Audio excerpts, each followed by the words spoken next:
Mesdames, Messieurs, bonjour et merci de nous rejoindre pour ce nouveau point de l'actualité internationale de ce jeudi 12 mars 2026.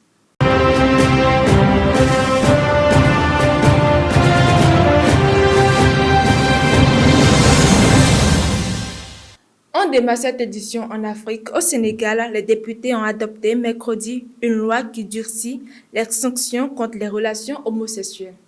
La réforme prévoit notamment de porter les peines de prison à 5 à 10 ans contre 1 à 5 ans auparavant pour toute personne reconnue coupable d'actes qualifiés contre nature.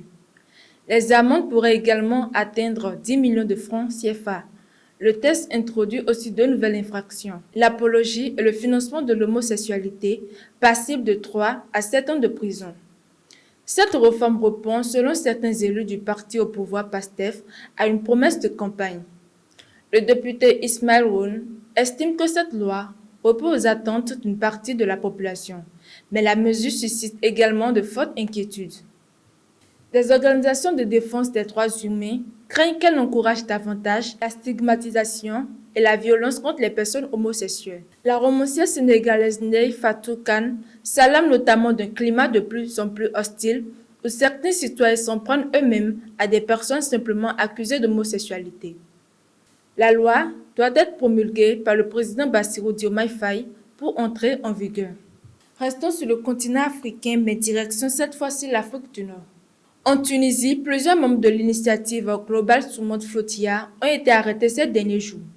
Au moins 7 organisateurs de cette flottille, destinée à briser le blocus maritime de Gaza, ont été interpellés dans la région de Sidi Bou Saïd. Les autorités tunisiennes les accusent de collecte illégale de fonds et de blanchiment d'argent lors de l'organisation d'une précédente flottille en septembre dernier. Mais l'organisation dénonce les arrestations arbitraires et réclame la libération immédiate de ses membres. Malgré ces tensions, les organisateurs affirment que la prochaine flottille destinée à rejoindre Gaza sera bien maintenue. Direction maintenant le Moyen-Orient où la guerre se poursuit. Le président américain Donald Trump affirme que l'Iran est proche de la défaite alors que les frappes se poursuivent dans la région. Le conflit, qui entre dans son 13e jour, oppose les États-Unis et l'Israël à l'Iran. Lors d'un discours devant ses partisans, Donald Trump a déclaré que l'opération militaire baptisée Fureur épique avait déjà atteint ses objectifs. Pourtant, les bombardements et les attaques continuent.